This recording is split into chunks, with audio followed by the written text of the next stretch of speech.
महिलाओं की आय बढ़ाने और उन्हें आत्मनिर्भर बनाने के लिए प्रदेश सरकार के द्वारा करीब 2 वर्ष पूर्व महिला समूह के माध्यम से समर्थन मूल्य में धान उपार्जन का कार्य इनसे करवाया गया था। लेकिन अब सरकार ने इन महिला समूह की आय बढ़ाने और उन्हें आत्मनिर्भर बनाने का रेट फिक्स कर दिया है, जहां समूह की महिलाओं को आत्मनिर्भर बनाने के लिए 12 लाख रुपए की सिक्योरिटी राशि जमा की जा रही है। मतलब साफ है कि यदि कोई समूह 12 लाख रुपए की राशि बतौर सिक्योरिटी के रूप में जमा नहीं करेंगे तो उन्हें धान उपार्जन का कार्य नहीं दिया जाएगा। यह बात हम नहीं कह रहे हैं, यह बल्कि नियम धान उपार्जन का कार्य करने वाली महिला समूह के लिए बनाया गया है, जहां 12 लाख रुपए की सिक्योरिटी राशि जमा करने के इस नियम के बाद पंजीकृत महिला समूह ने इस कार्य को करने से अपने आप को पीछे खींच लिया है। महिलाओं को आत्मनिर्भर बनाने के लिए जिले में 2 वर्षों से आजीविका मिशन की स्व सहायता समूह के द्वारा धान खरीदी का जिम्मा दिया गया था। लेकिन इस वर्ष खाद्य नागरिक आपूर्ति व उपभोक्ता संरक्षण विभाग के नए फरमान के बाद महिला समूह के द्वारा धान खरीदी की योजना खटाई में पड़ गई। दरअसल पिछले 2 वर्षों में समूह के द्वारा धान खरीदी के बाद बकाया होने के कारण इस बार विभाग ने समूह के लिए नई शर्तें लागू की है, जिसके मुताबिक समूह को अपने खाते में न सिर्फ 2 लाख रुपए जमा रखना होगा बल्कि किसानों के द्वारा विक्रय उपज का भुगतान सुनिश्चित करने के लिए समूह के द्वारा उपार्जन एजेंसी के जिला अधिकारी के नाम से प्रतिभूति सिक्योरिटी के रूप में 10 लाख रुपए की डीडी बनानी होगी। इस तरह धान खरीदी के लिए महिला समूह को न्यूनतम 12 लाख रुपए की व्यवस्था करनी होगी। लेकिन पिछली बार धान खरीदी करने वाले समूह ने अपनी आर्थिक स्थिति और 10 लाख रुपए की डीडी जमा करने की शर्त के कारण खरीदी न करने का मन बना लिया है।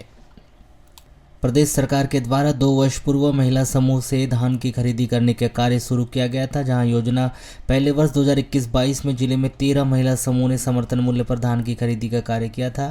वहीं योजना के दूसरे वर्ष 2022-23 में 27 समूह की महिलाओं ने करीब 30 उपार्जन केंद्रों पर समर्थन मूल्य से किसानों का उपार्जन खरीदने का काम किया था। बात अगर वर्तमान वर्ष 2023-24 की करें तो इस वर्ष समर्थन मूल्य पर धान उपार्जन का कार्य करने के लिए 3 महिला समूह ने अपना पंजीयन कराया था। लेकिन अब उन्हें इस बात की जानकारी लगी कि इस कार्य के लिए 12 लाख रुपए की राशि सिक्योरिटी के तौर पर जमा करनी है, तो भी उनके होश उड़ गए और उन्होंने उपार्जन के इस कार्य से अपने हाथ खड़े कर लिए। जिन्होंने नए नियम शर्त जानकर इस वर्ष धान का उपार्जन कार्य नहीं करने का मन बना लिया है। बालाघाट शहर में पहली बार लेजर हेयर रिडक्शन, अनचाहे बालों को अब निकाले आसानी से बिना दर्द के। No waxing, no threading, only laser. संपर्क करें doctor Mitali Pardhi, Mitali skin centre, Mitali hospital, Balaghat. 15 दिन पहले अपने घर से मोटरसाइकिल में घूमने निकला युवक दीपेंद्र पिता नरबत परते 22 वर्ष इमली टेकरा हीरापुर थाना भरवेली निवासी के ग्राम केरा के जंगल में फांसी पर लटकी हुई लाश पाई गई। भरवेली पुलिस ने इस युवक की लाश बरामद कर पोस्टमार्टम के लिए जिला अस्पताल भिजवा दी है। प्राप्त जानकारी के अनुसार इमली टेकरा हीरापुर निवासी नरबत परते भरवेली मॉयल से रिटायर्ड कर्मचारी है, जिनके परिवार में 2 बेटे, 1 लड़की है। सबसे छोटा बेटा दीपेंद्र, जो भोपाल में इंजीनियरिंग की पढ़ाई करता था। 9 नवंबर को दीपेंद्र भोपाल से अपने घर इमली टेकरा हीरापुर आया था और घर में ही रहता था, जिसका मानसिक स्थिति पिछले कुछ दिनों से ठीक नहीं थी। 23 नवंबर को दोपहर 12 बजे दीपेंद्र अपने घर की मोटरसाइकिल स्प्लेंडर से भरवेली चौक तरफ घूमने के लिए जाता हूं कहकर घर से निकला था और साथ में अपना मोबाइल भी लेकर गया था, किंतु शाम तक दीपेंद्र अपने घर नहीं लौटा। परिवार वालों ने दीपेंद्र के मोबाइल पर कॉल किया, किंतु उसका मोबाइल बंद बता रहा था।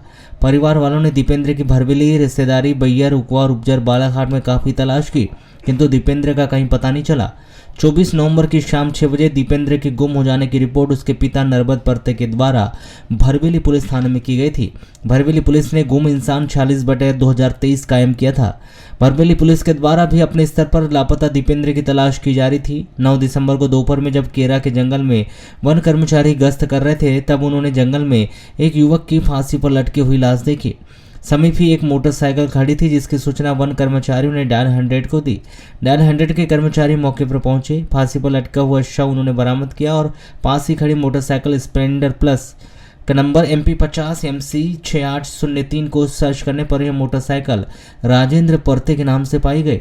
बरवेली पुलिस ने राजेंद्र परते के इस संबंध में बताया। तब राजेंद्र परते अपने परिवार वालों के साथ ग्राम खेरा का जंगल पहुंचे, जहां उन्होंने दीपेंद्र परते के फांसी पर लटका हुआ शव भी देखा।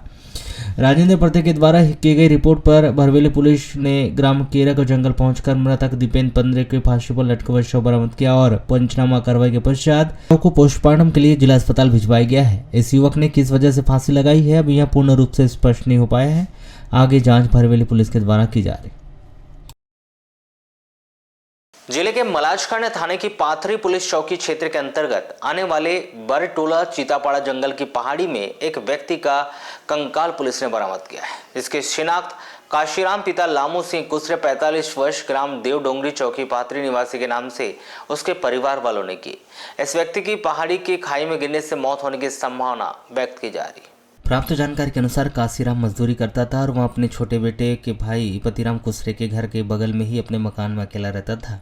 इसकी पत्नी और बच्चे नहीं है। बताया गया कि काशीराम का मानसिक संतुलन भी ठीक नहीं था और वह हर समय तनाव में ही दिखाई देता था। 30 अक्टूबर को सुबह 7 बजे काशीराम बिना बताए घर से चला गया था। उसके भाई छोटे पतिराम कुसरे ने काफ़ी उसकी खोजबीन की, किंतु काशीराम कहीं नहीं मिला, जिसके गुम होने की रिपोर्ट उसने पुलिस थाना मलाजखंड में दर्ज की थी। गुमशुदगी की रिपोर्ट करने के बाद वह लगातार अपने भाई काशीराम को खोज ही रहा था। इसी दौरान 9 दिसंबर को पतिराम कुसरे अपने काका भाई संतलाल कुसरे जीजा के साथ ढूंढने के लिए जंगल में तलाश करने के लिए गया था। जब भी पहाड़ी के मध्य कच्चे रास्ते के पास खाई में एक कंकाल उन्हें मिला। कपड़ों के आधार पर कंकाल काशीराम कुसरे का पाया गया, जिसकी रिपोर्ट पतिराम कुसरे ने पाथरी पुलिस चौकी में की, जहां से पुलिस स्टाफ ने मौके पर पहुंचकर कंकाल बरामद कर पंचनामा कार्रवाई के पश्चात पोस्टमार्टम करवाकर शव परिजनों को सौंप दिया। इसका DNA टेस्ट के लिए फीमर बोन भी जब्त किया गया है, जिससे यह पता चल पाएगा कि आखिर मृतक काशीराम है या और कोई और। आगे मर्ग जांच की जा रही है। रसवाड़ा थाना के अंतर्गत ग्राम विजयटोला चौक में स्थित किराना दुकान के शटर का ताला तोड़कर चोरों ने नकदी और सामान सहित करीब 45,000 रुपए की चोरी कर ली। प्राप्त जानकारी के अनुसार महेंद्र पटले ग्राम अरंडिया निवासी के विजयटोला चौक में किराना दुकान है। बताया गया कि 6 दिसंबर की रात्रि में महेंद्र पटले अपनी दुकान बंद करके अपने घर चला गया था। दूसरे दिन 7 दिसंबर को सुबह जब पड़ोसियों ने दुकान के शटर का ताला टूटा हुआ देखा और महेंद्र पटले को इसकी सूचना दी। महेंद्र पटले अपनी दुकान पहुंचा तो देखा दुकान के अंदर का सामान अस्त व्यस्त था। दुकान के अंदर रखे नकदी चिल्लर करीब 10,000 रुपये और सामान भी वहाँ नहीं थे, जिनकी कीमत करीब 22,000 रुपये बताई जा रही। वहीं इसके अलावा CCTV कैमरेस और चालू DVR भी वहां नहीं थी। प्रकार चोरों ने किराना दुकान का शटर का ताला तोड़कर नकदी सामान सहित करीब 45,000 रुपए की चोरी कर ली। परसवाड़ा पुलिस ने महेंद्र पटले के द्वारा की गई रिपोर्ट पर अज्ञात आरोपी के विरुद्ध धारा 457, 380 के तहत अपराध दर्ज कर विवेचना शुरू की। नगर के मोती तालाब चौक में स्कूटी को ठोस मारकर कार फरार हो गई। यहां सड़क दुर्घटना में स्कूटी में सवार जनपद पंचायत बैयर के सब इंजीनियर सुनील पटले और उनके 2 बेटे सल्ले पटले और मृणाल पटले दोनों ही घायल हुए। प्राप्त जानकारी के अनुसार नगर के वार्ड नंबर 33 गायखुरी निवासी सुनील पटले जनपद पंचायत बैयर में सब इंजीनियर के पद पर पदस्थ है। 8 दिसंबर को मीटिंग समाप्त होने के बाद सब इंजीनियर सुनील पटले बैयर से बालाघाट अपने घर आए थे। घर आने के बाद सुनील पटले अपने दोनों बेटे सल्ले पटले और मृणाल पटले के साथ स्कूटी में बालाघाट खरीदी करने के लिए गए थे। बालाघाट नगर में खरीदी करने के बाद वे रात्रि 8 बजे अपने बेटों के साथ बालाघाट से अपने घर जा रहे थे। तभी मोती नगर चौक में प्रेम नगर की ओर से तेज रफ्तार से आ रही एक सफेद कार स्कूटी को ठोस मारकर फरार हो गई। कार की ठोकर से स्कूटी में सवार सुनील पटले, उनके दोनों बेटे सल्ले और मृणाल पटले स्कूटी सहित गिरने से घायल हो गए, जिन्हें 108 एम्बुलेंस से जिला अस्पताल लाकर भर्ती कराया गया है। तीनों को मामूली चोट होने के कारण जिला अस्पताल से उपचार के बाद उन्हें छुट्टी दे दी गई। जिला अस्पताल पुलिस ने सुनील पटले का बयान लेकर अस्पताल तहरीर अग्रिम कार्रवाई हेतु कोतवाली भिजवा दी। जिला मुख्यालय से लगे ग्राम कुमारी में विभिन्न खेलों के पखवाड़े का आयोजन किया गया, जिसमें कुमारी प्रीमियर क्रिकेट लीग सहित विभिन्न प्रतियोगिताएं भी यहां कराई जा रही है, जिसकी शुरुआत 9 दिसंबर से की गई है, जहां उद्घाटन के दौरान विभिन्न खेलों के आयोजन यहां कराए गए। जहां आयोजकों के द्वारा निःशुल्क शिक्षा, प्रतियोगिता परीक्षा, नवोदय की तैयारी, हॉस्टल जैसे अन्य कार्य करने के साथ साथ युवाओं में शारीरिक विकास के उद्देश्य से खेल पखवाड़े की शुरुआत की गई। यहाँ पहले दिन क्रिकेट के साथ ही लंबी कूद, ऊंची कूद, दौड़ सहित अन्य खेलों का आयोजन किया गया, जहां विभिन्न खेलों के प्रतिभागियों ने बढ़ चढ़कर इसमें हिस्सा लिया। आपको बताया कि पिछले 4 वर्षों से ग्राम पंचायत कुमारी के मैदान में क्रिकेट खेल का ही आयोजन भी किया जाता था। इस वर्ष क्रिकेट के अलावा भर्ती प्रक्रिया में कारगर, लंबी कूद, गोला फेंक, दौड़ जैसे अन्य खेलों की प्रतियोगिताएं भी कराई गई है।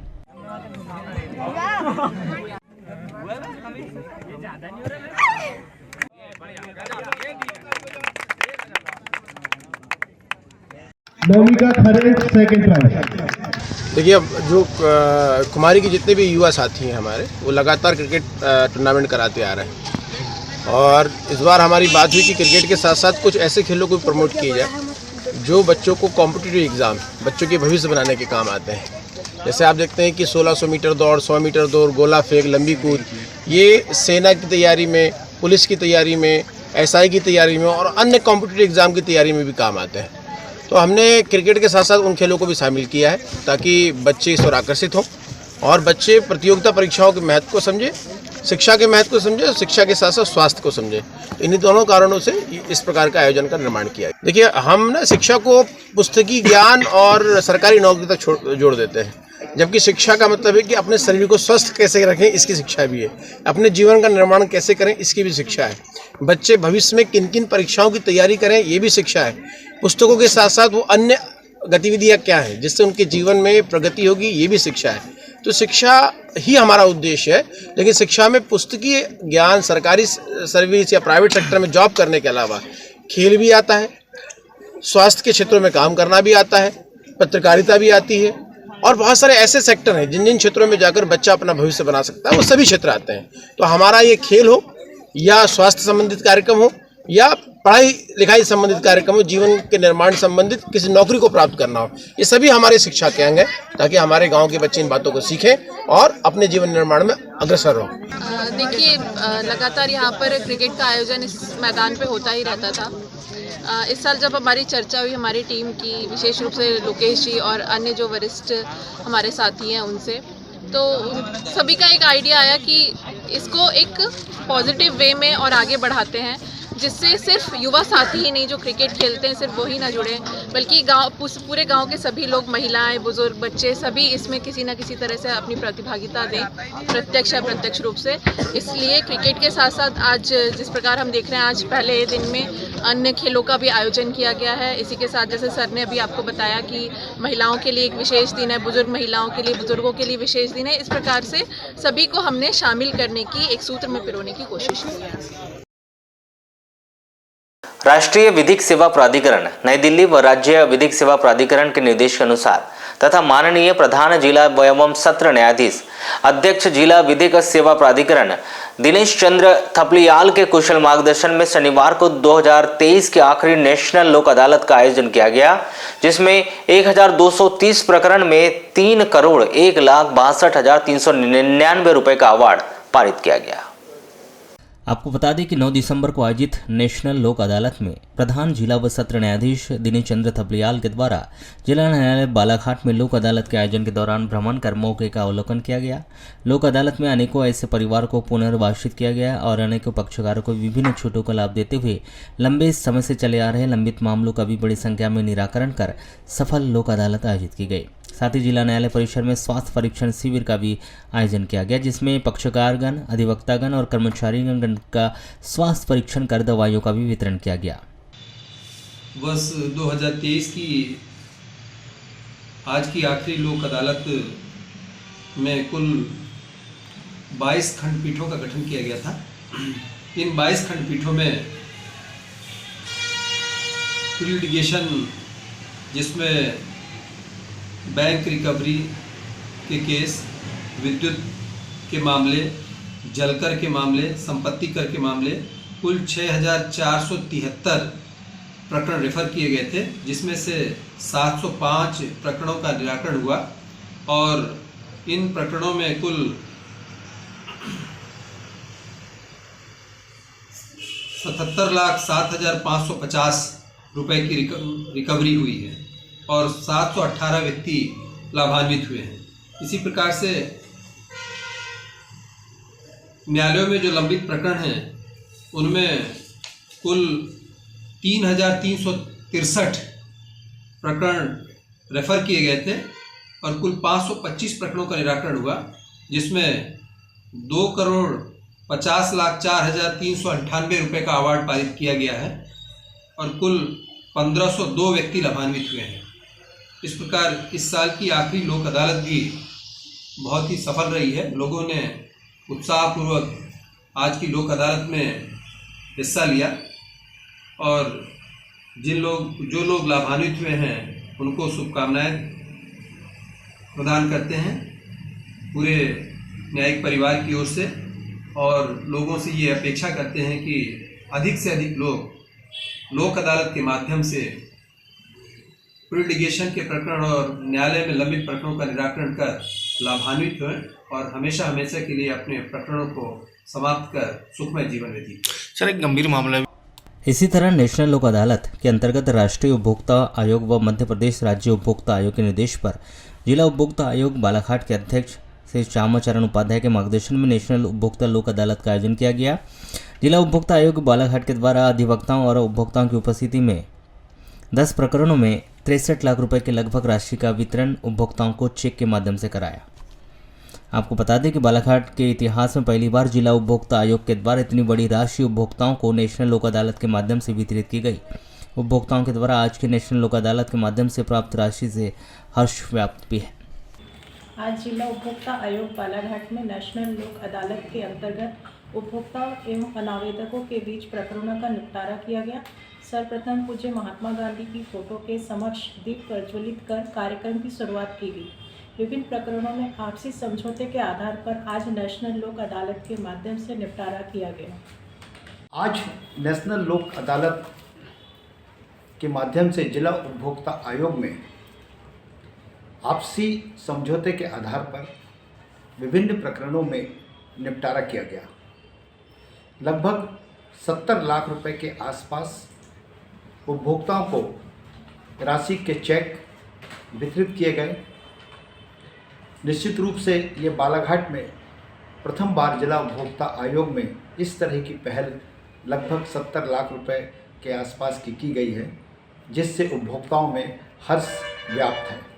इसी तरह न्यायालय वाराणसी में भी 9 दिसंबर को वर्ष के अंतिम नेशनल लोक अदालत आयोजित की गई। यह आयोजन मध्य प्रदेश राज्य विधिक सेवा प्राधिकरण जबलपुर के निर्देश के अनुसार वो माननीय प्रधान जिला व सत्र न्यायाधीश जिनेश चंद्र थपलियाल व सचिव जिला विधिक सेवा प्राधिकरण आसिफ अब्दुल्ला के मार्गदर्शन में प्रथम अपर जिला व सत्र न्यायाधीश व अध्यक्ष तहसील विधिक सेवा समिति वाराणसी सुधीर सिंह ठाकुर के नेतृत्व में शुभारंभ किया गया, जिसमें प्रातः 10:30 बजे मां सरस्वती जी के छायाचित्र पर माल्यार्पण कर दीप प्रज्वलित कर पुष्प सुमन व प्रसाद अर्पित कर उद्घाटन किया गया।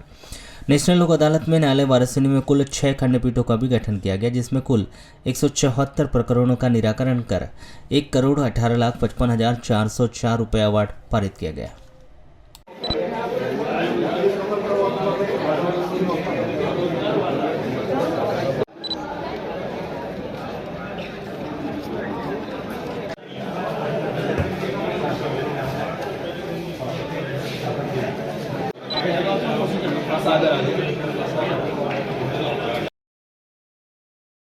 ग्राम पंचायत मेहदुली से करीब 1 किलोमीटर दूर स्थित सिकंदरा व मेहदुली नाले के बीच रेलिंग न लगने की वजह से ग्रामवासी काफी परेशान नजर आ रहे।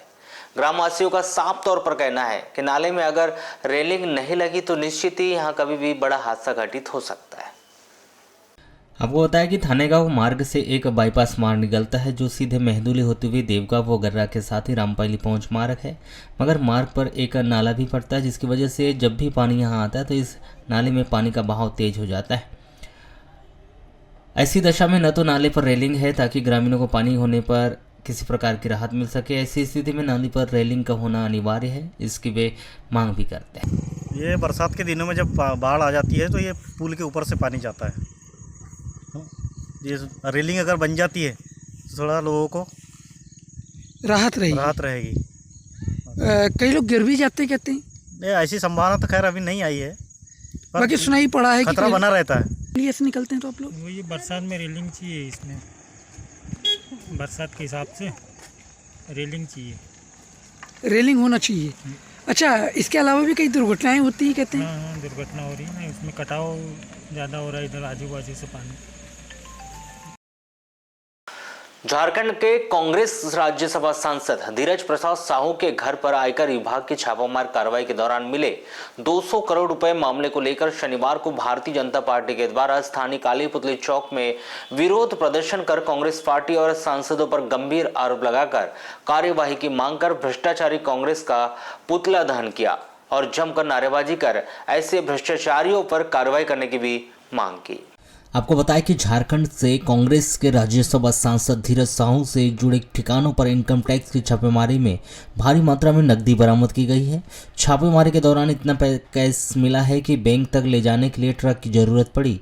यह भी बताया गया कि कैश को गिनने वाली मशीन पर भी इतना भार पड़ा कि उसने काम करना भी बंद कर दिया। राज्यसभा सांसद के घर पर 200 करोड़ रुपए मिलने पर केंद्रीय संगठन और राज्य संगठन के निर्देश पर 9 दिसंबर को भारतीय जनता पार्टी के द्वारा इसकी घोर निंदा करते हुए भ्रष्टाचारी कांग्रेस का पुतला दहन कर इन पर कार्रवाई करने की भी मांग की।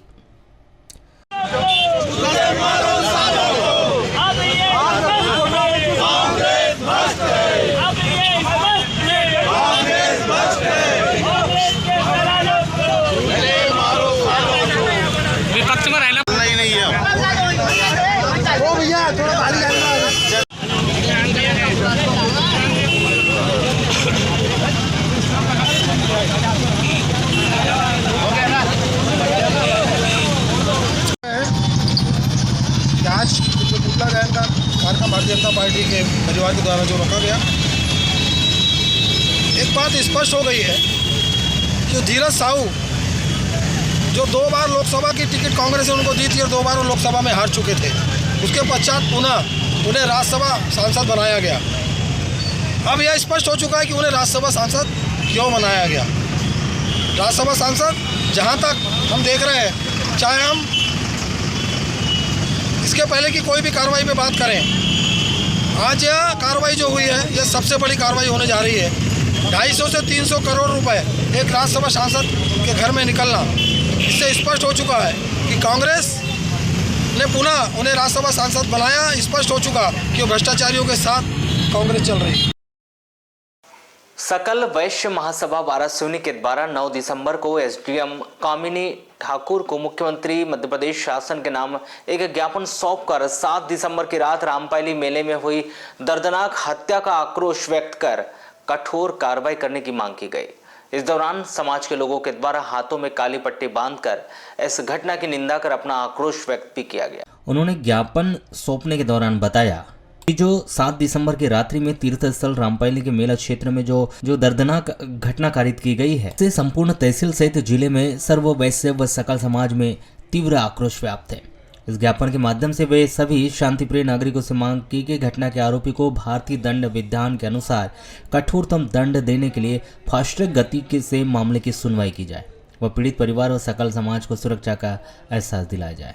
तत्काल कार्रवाई हो उस पर, और चौक चौराहों पर मेले मंडई में जो व्यवस्था है पुलिस प्रशासन की, तो चाक चौबंद व्यवस्था हो ताकि इस प्रकार की घटनाओं की पुनरावृत्ति न हो। जैसे जो घटना हुई इसमें गलती किसकी मानते हैं आप? गलती तो ये तो जांच का विषय है, गलती किसकी है, लेकिन क्या है पुलिस प्रशासन की मुस्तैदी यदि अच्छी रहती इस प्रकार की घटनाएँ नहीं होती। अपराधी घूमते रहा, बोलते गुब्बारा बेचता था और गुब्बारा बेचने वाले ने ऐसे घटना करी, तो जो संदिग्ध व्यक्ति व्यापार की दृष्टि से आते हैं उन पर ही पुलिस प्रशासन की नज़र होनी चाहिए। घटना बहुत निंदनीय और बहुत बड़ी घटना है, क्योंकि आजकल मंडई मेले का बहुत सा मौसम भी चल रहा है और जहाँ तक कि मैं समझता हूँ इन घटनाओं की पुनरावृत्ति रोकने के लिए हर मेले मंडई में, स्कूल, कॉलेज, बगीचे में सीसीटीवी की व्यवस्था होनी चाहिए। और ये जो घटना हुई है बहुत निंदनीय और क्रूर घटना इसको कहना चाहिए। मैं पुलिस प्रशासन और सभी से ये निवेदन करना चाहूँगा, आग्रह है, आक्रोश के साथ आग्रह है कि इस तरह की घटनाओं की पुनरावृत्ति न हो, इसकी पूरी पुख्ता व्यवस्था पुलिस प्रशासन को करना चाहिए कि कौन व्यक्ति किस दशा में किस व्यवस्था के तहत आया हुआ है, उसकी मुसाफिरी दर्ज की जाए, उसकी जानकारी, उसकी संदिग्ध गतिविधियों पे निगरानी किया जाए। व्यापारी होने के नाते मैं इस बात में आक्रोश के साथ आग्रह करना चाहूँगा कि मुसाफिरी दर्ज कराने का जो पहले भी सिस्टम रहा हुआ है प्रशासन का, उसको वापस पुनरावृत्ति में पुख्ता तरीके से इंतजाम किया जाए, ताकि इस तरह की निर्मम हत्या जो हुई है भरे चौक में आज अग्रवाल समाज के कुछ व्यक्तियों द्वारा, व्यापारियों द्वारा एक ज्ञापन सौंपा गया है, जिसमें विगत दिवस एक महिला के साथ एक अपराधी व्यक्ति द्वारा चाकू घोंटकर हत्या की गई थी और उनकी यह मांग है कि इसका पूर्ण निष्पक्ष रूप से जांच हो और वहीं दूसरी ओर एक फास्ट ट्रैक से इसका निराकरण कोर्ट के माध्यम से निराकरण हो, ताकि जल्दी से जल्दी जो आरोपी है, इसे हत्या करने वाला हत्यारा है, उसको जल्दी से जल्दी सज़ा हो सके। मैडम, जैसे रामपाली मेला जो है वो निरस्त कर दिया था जनपद ने, उसके बाद पंचायत में ग्रामीणों के कोई समिति गठन करके भरवाया गया है।